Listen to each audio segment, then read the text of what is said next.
Alam mo guys na ngayong crisis time is ang daming naglalabasan ng mga loan application and kailangan po nating magmatiyag, kailangan po nating mag-research, ayan. So in this video, I wanna share with you guys yung isa na naman pong application na kung saan nagpapakita po sa ating Facebook account, o diba?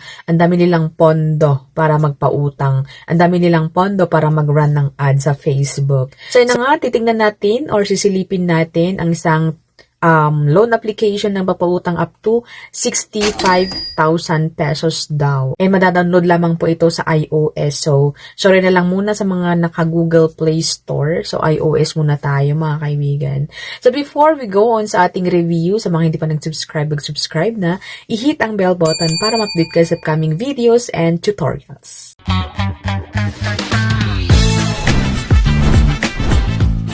Alright, so welcome back sa ating channel for today's video.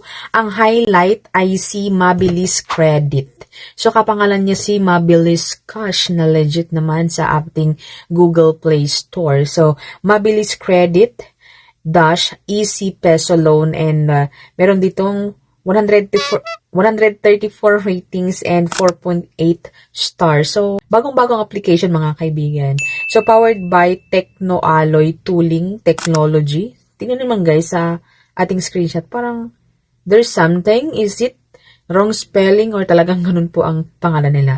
Anyway, si Mabilis Credit ay nagpapautang daw up to 65,000 pesos. And sabi sa kanilang mga ads guys, be your most sincere friend. Fast funds arrive quickly and mabilis daw na applyan. Pagka-download guys, makikita agad-agad dito na 70,000 daw. 70,000 yung pwedeng hiramin. Kanina sa kanilang ads is 65,000 mga kaibigan. So ano bang totoo mga boss? So 70,000 pesos ang pwedeng jutangin and click natin yung apply. Pagka-click po nun, ay hingi sila ng active sa phone number. And alam niyo ba guys na yung nilagay kong phone number dito, hindi naman po ako i-separate yung phone na ginamit ko, separate yung number na ginamit ko. Ang gulo, di ba?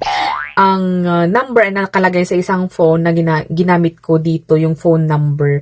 And hindi ako naka-receive ng OTP. Nag-automatic na lang na pinakita dito na ito yung PIN or OTP, ganun. So, gets nyo ba na doon pa lang makikita natin na parang red tag na ang loan application na ito. So anyway, ang pagka-click ko nga nun ng OTP, pinindot ko na siya kasi nagpakita nga dito, ay nagdiretso na siya and sabi dito na syempre yung mga information natin, so authentication, personal information, and job information. So, ang first thing is yung ating pa-ID.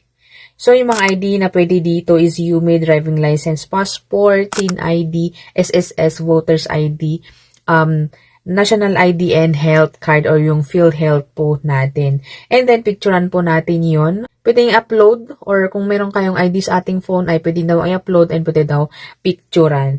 So, pagka-picture po ng ID guys is makaka-capture yung mga information natin. So, beware yun guys. Isa na naman po yan na isipin natin kasi nga syempre pag mag-upload tayo ng ating ID ay hindi na yun mabubura guys sa system. Okay? So, next one is yung pa-ID or yung pa-selfie. So, picture-picture, meron naman silang instruction dito. But anyway, I will try this application for you guys. And then next one is yung personal information. So, easy na yun guys. Educational level, marital status, email, gender, address, detail, and yung home city or yung munisipyo natin. Ganyan. Kung wala namang city sa province is yung munisipyo natin. Next one is yung ating job information na. So, company name, company address. So, paulit-ulit na lang guys. Profession, work experience. Pare-parehas naman po yung mga hiningi information sa mga other na mga utangan, gano'n. And the next one is yung ating emergency contact. So, ito na. Kailangan po na alam ng nilalagay natin sa ganito kasi nga, in case na mga tatawag sila is at least alam nila kung anong sasagot nila or whatever. Kasi yung mga ganitong utangan guys is ang daming agent, paulit-ulit yung mga tawag. Kung hindi man natin ipupush through, kung nilagay natin sila, or nag-agree tayo is tatawag at tatawag sila sa mga tao na nasa phone natin. Okay? So, ang kailangan lang nila dito is 3 na contact references. Ayan. So, next one is yung ating withdrawal channel or yung mga e-wallet natin or yung ating bank card. So, ayun na nga ang na-approve, di ba? Approve agad-agad na naman po mga kaibigan. So, 2,000 pesos yung approve na amount. Ayan. So, 2,000 pesos. Pero may napansin ako guys, parang may logo na kakaiba pero titingnan natin later. Anyway, yung 2,000 pesos nga, ito yung mga detailed ng mga bawas and kung ano magkano siguro yung marireceive, ganon. So, disbursal amount, yung marireceive natin 1,200.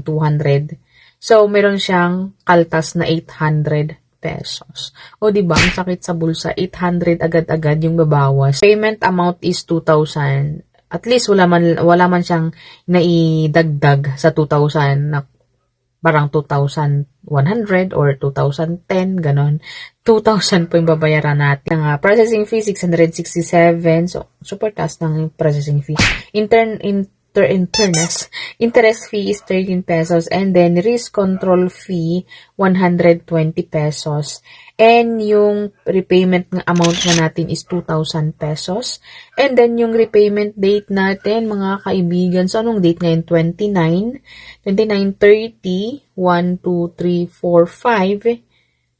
Oh, 29, 30, 1, 2, 3, 4, 5. So, beginning today ay 7 days po yung loan term.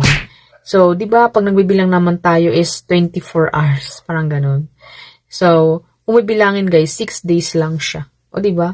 Sobrang malaki ang kaltas and buti sana kung buo na marireceive guys. So, hindi ko siya maire-recommend mga kaibigan. So, i-comment nyo sa baba kung gusto nyo pa rin siyang subukan.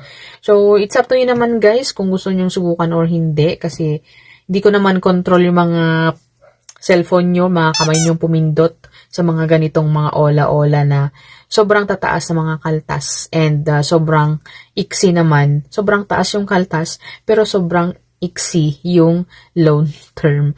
So, makakahanap pa ba tayo ng pambayad ng ganitong mga jutangan kung ganun kaliit na lifespan, ganun kaliit yung loan term nila na ibibigay nila. So, anyway, loan application na ito na si Mabilis Credit, ayan, is, hindi ko siya maire-recommend. And pansin nyo guys, andyan si screenshot, sabi dito, Cash Quest.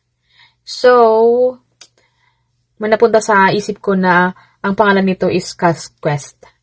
Cash Quest. Nagpalit lang siya ng pangalan na Mabilis Credit. Anyway, yun na nga, hindi ko siya may recommend sa inyo. Huwag niyo pong subukan ang loan application na ito kasi nakakatakot. Nakakatakot malubog sa utang, guys. Pero, ulit-ulit na nasa inyo pa rin mga kamay kung pipindutin nyo or hindi. So, that's it.